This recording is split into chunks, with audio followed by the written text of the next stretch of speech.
Assalamualaikum warahmatullahi wabarakatuh. Perkenalkan, nama saya Miko Kaisar, NIM 1831061, mata kuliah Sistem Keputusan kelas B. Nomor absen yaitu nomor 8. Pada kali ini, saya akan menjelaskan tentang perhitungan metode AHP, atau disebut Analytical Hierarchy Process.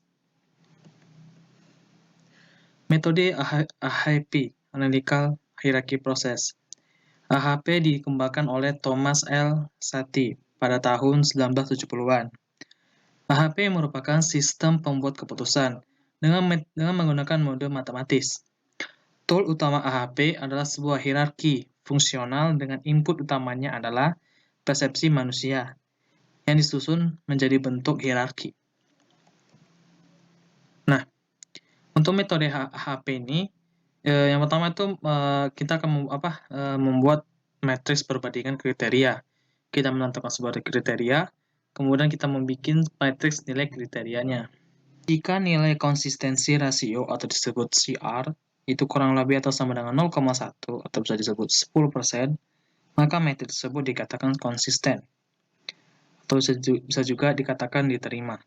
Dan apabila nilai CR itu lebih besar dari 0,1 atau 10%, maka matriks tersebut dikatakan tidak konsisten. Maka harus memerlukan sebuah perbaikan pada datanya. Konsisten di sini adalah kesetaraan nilai bobot yang diberikan antar kriteria-kriteria. Nah, langsung saja untuk yang studi kasusnya seperti ini. Contohnya adalah studi kasus pemilihan tempat sekolah bagi pelajar SMA, yang dimana memiliki 3 kriteria, yakni lokasi, biaya, dan fasilitas, yang masing-masing memiliki sub-kriteria masing-masing ini. Nah, untuk cara mengerjakannya langsung menggunakan Excel. Kita langsung ke Excel. Nah, berikut adalah matriks perbandingan kriterianya yang tadi sudah dengan contoh adalah pemilihan tempat sekolah bagi pelajar SMA dengan metode AHP. Kemudian yang pertama kita lakukan itu adalah kita menentukan intensitas kepentingan. Yakni yang dimaksud intensitas kepentingan itu adalah dengan nilainya 1 sampai dengan 9. Dan juga 2 yang dimana masing-masing nilai itu yang pertama adalah sama pentingnya, yang kalau 1 intensitas kepentingan itu 1 sama pentingnya dibandingkan yang lain. Yang ketiga adalah sedikit penting dibandingkan yang lain. Kemudian yang kelima adalah cukup penting. Yang ketujuh sangat penting. Yang kesembilan adalah sangat penting atau ekstrim pentingnya dibandingkan yang lain. 2, 4, 6, dan 8 nilai di antara kedua penilaian yang berdekatan. Resiprokal itu adalah jika elemen I memiliki salah satu angka di atas dibandingkan elemen J, maka J memiliki nilai kebalikan dengan dibandingkan I. Ini adalah berseberangannya atau sebelah dari diagonalnya yang dimaksud. Oke, langsung saja ke contoh. Untuk yang untuk bagian kriteria lokasi, biaya, fasilitas, kita harus susun dalam bentuk matriks seperti ini. Yang mana setiap diagonalnya itu adalah lokasi dengan lokasi banding lokasi itu tetap 1, yang biaya, fasilitas. Nah, disinilah kita menentukannya. Menurut kita bagaimana? Apakah biaya banding lokasi? Di sini adalah biaya nilainya 3 atau sedikit lebih penting dibandingkan dengan lokasi. Kemudian fasilitas dibanding dengan lokasi, fasilitas lebih penting atau cukup penting dibandingkan dengan lokasi. Begitu juga dengan fasilitas cukup penting atau sedikit lebih penting, itu nilainya 3, yang dimana sedikit lebih penting dari biaya. Oke, sudah kita mengisi ininya, kemudian masuk ke diagonal sebelahnya, yaitu tinggal kita bagi dengan misalkan biaya.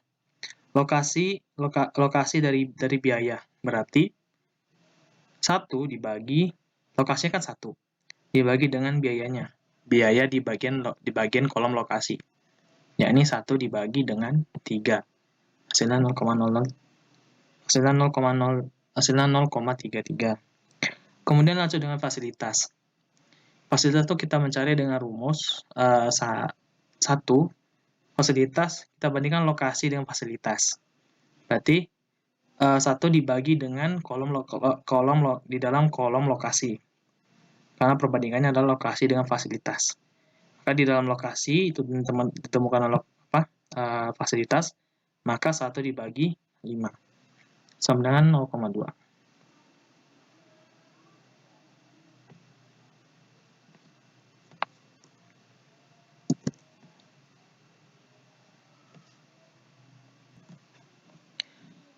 Oke, lanjut ke bagian total. Untuk total itu kita langsung saja menjumlahkan dari ini kita jumlahkan sum untuk di kolom lokasi, kalau ditarik ke kanan.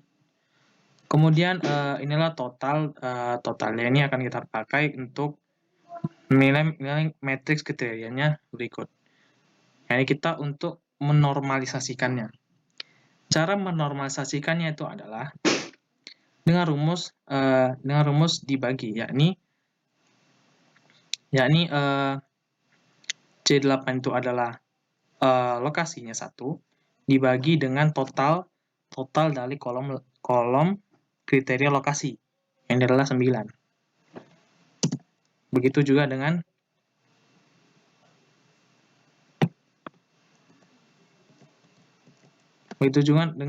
biaya dan ke bawahnya. Untuk kolom lokasi dan kolom lokasi, itu nanti itu tinggal ditarik saja ke bawah sampai fasilitas ya. Ini totalnya nanti beda lagi. Sama juga dengan biaya, yang ini adalah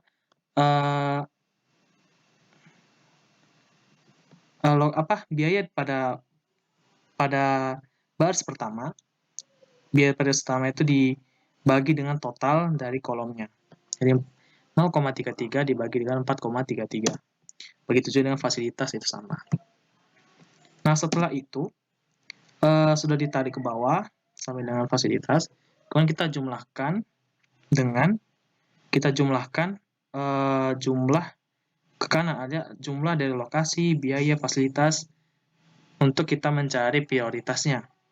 Setelah kita jumlahkan, baru kita tarik ke bawah, baru kita cari dengan prioritas.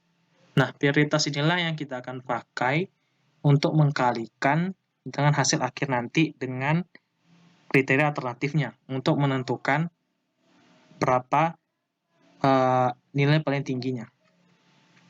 Jadi untuk mencari nilai prioritasnya itu adalah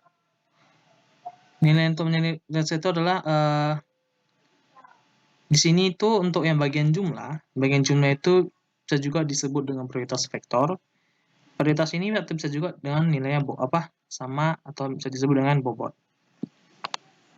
Nah, eigenvalue ini adalah total dari max lambda atau disebut dengan max lambda. Yang akan nanti dicari dengan CI, konsistensi index, random index, dan konsentrasi rasio. Oke, untuk yang mencari rumusnya ini adalah dari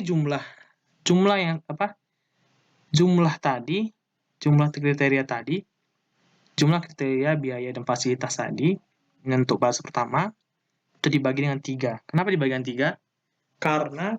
Karena kriteria itu kita memiliki studi kasus itu cuma 3, yaitu lokasi, biaya, dan fasilitas. Makanya dibagi dengan 3.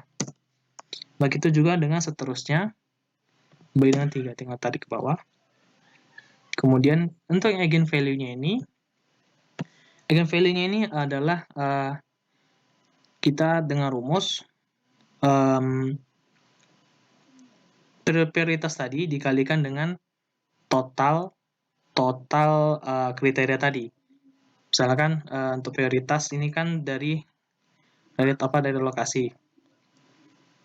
Itu dikalikan dengan total kriteria lokasi. Kemudian sama juga dengan ini, biaya dengan total kriteria biaya. Dan juga fasilitas juga sama. Kemudian kita jumlahkan. Setelah kita jumlahkan totalnya, kemudian ini boleh saja dijumlahin, tarik ke kanan. Kemudian sesudah itu kita mencari CI. Cari CI itu konsistensi indeks. Dan juga kita mencari CR-nya. CR-nya itu konsentrasi rasio, yang dimana apakah hierarki ini akan diterima apa tidak. Nah, untuk CI-nya ini, rumusnya ini adalah Max lambda itu jumlah total lambda dari eigenvalue-nya ini dikurangi dengan berapa banyak kriterianya. Kriteria itu 3, dibagi dengan banyaknya kriteria, dikurangi 1. Oke, setelah itu, untuk RI ini adalah random index atau random consistency index. Nah, ini tuh max matrix size ini adalah ini dari kriteria, berapa kriteria kita miliki. Misalkan kalau kita kan memiliki kriteria itu 3, berarti kita random consistency index-nya itu adalah 0 di tabel 0,58. Kalau misalnya kriteria itu lebih ada 4, maka pakai 0,9. Oke, itu untuk mencari rumus CR-nya, yaitu adalah CI dibagi dengan RI. Nah, ini tuh sudah dapat itu 0,05. Apakah 0,5 itu lebih kecil atau sama dengan 1? Ya, di bawah. Maka bisa disebut dikatakan konsisten dan juga diterima. Artinya hierarkinya ini bisa dipakai. Nah, untuk mengetahui ini konsisten apa enggak, menggunakan rumus jika C22-nya ini, jika hasil CR-nya itu lebih kecil atau sama dengan 0,1, maka disebut konsisten. Jika tidak, maka disebut tidak konsisten. Oke, selanjutnya yang CR ini hanya untuk kita mengetahui apakah tabel prioritasnya ini bisa dipakai apa tidak. Begitu. Jadi, karena itu konsisten, maka tabel prioritasnya ini bisa kita pakai. Maka tabel prioritas ini kita pindahin ke nilai kriteria tadi, ke sini. Nah, seperti itu. Nah, kemudian itu baru bagian dari lokasi biaya dan fasilitas. Kemudian kita masuk ke dalam lokasi. Kan lokasi tadi kan memiliki kriteria memiliki kriteria tersendiri. Lokasinya 3, kurang lebih dari 3 km. Cara untuk mencarinya itu, cara mencari prioritasnya lokasi, biaya, fasilitas itu juga sama. Ini seperti ini. Ini seperti ini, sama rumusnya seperti yang tadi. Jadi tinggal di copy paste, tinggal klik kanan move atau copy. Kemudian untuk yang lokasi ini sama rumusnya, tinggal untuk tentukan mana yang lebih penting, intensitas kepentingannya. Kemudian dicek apakah dia itu diterima konsisten apa tidak. Kalau sudah diterima, maka ini kita copy, pindahkan ke sini. Begitu juga dengan biaya. Ini sama rumusnya. Sudah sama. Begitu juga dengan fasilitas. Menggunakan cara yang sama. Sesudah itu semuanya sudah didapatkan, kemudian kita dapat menentukan sebuah alternatifnya. Misalkan sebuah contoh alternatif yaitu adalah SMA 1, SMA 2, SMA 3. Masing-masing SMA 1 itu memiliki lokasi 6 km, biayanya 4 juta, sehingga fasilitas itu lengkap. Nah, dari antara SMA 1 sampai SMA 3, manakah alternatif yang paling tinggi yang terpilih? Nah, disinilah sesudah kita menentukan bobotnya atau prioritasnya itu, kita bisa mencari nilai hasil akhirnya. Dengan cara, di bagian lokasi di sini kan tertera di lokasi SMA 1 di barisnya itu 6 km. 6 km itu berarti di bagian atas di atas 5 km kan, berarti di prioritas ini. Dikalikan dengan dikalikan dengan bobot kriteria lokasi. Seperti ini. Kita tekan enter. Nah, baru nanti ini bisa dikunci ini lokasinya baru diturunkan ke bawah begitu. Tapi karena ini berbeda ya, belum disusun ya. Jadi seperti itu. Sama juga dengan ini lihat 4 km di mana? Oh, di bagian sini. Berarti tinggal dikalikan dengan nilai kriteria lokasi. Nah, jadi di bagian biaya itu juga sama. Kita lihat di sini tuh di SMA 1 itu 4 juta. Itu tergolong di bagian nomor depan, bagian kedua. Ini 0,285. Itu kemudian dikalikan dengan bobot biayanya. Begitu juga seterusnya dan juga fasilitas.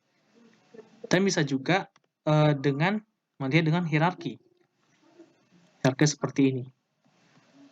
Artinya misalkan lokasi SMA 1 misalkan SMA 2 lokasi itu 4 km. Oh, 4 km di sini. Berarti 0,2263 tinggal dikalikan dengan bobot lokasi. Dikalikan dengan 0,106. Jadi dengan hierarki ini kita langsung melihat tinggal kita kali.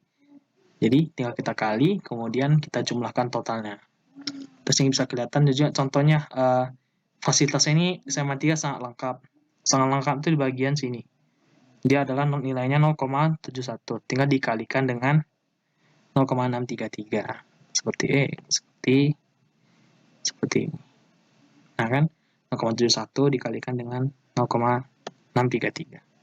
Setelah semuanya sudah dikalikan dan dicocokkan dengan nilai alternatifnya, kemudian kita totalkan ini, totalkan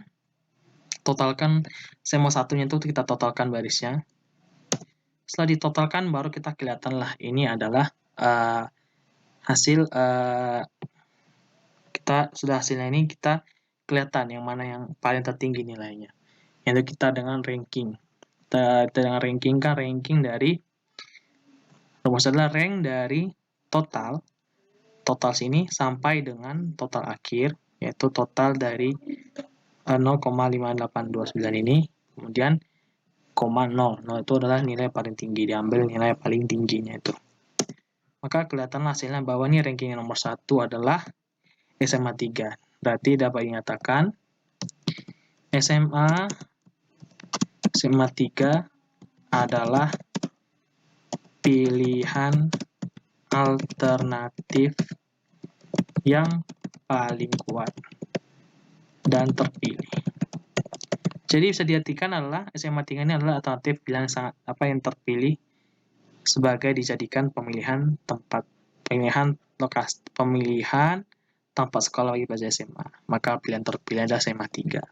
Disusul dengan SMA 1 dan terakhir SMA 3. Nah, itulah dengan metode AHP. Ini adalah hierarki seperti ini bentuknya. Oke, mungkin sampai sini saja penjelasan dari saya. Kurang lebih mohon maaf apabila banyak kekurangan. Terima kasih. Wassalamualaikum warahmatullahi wabarakatuh.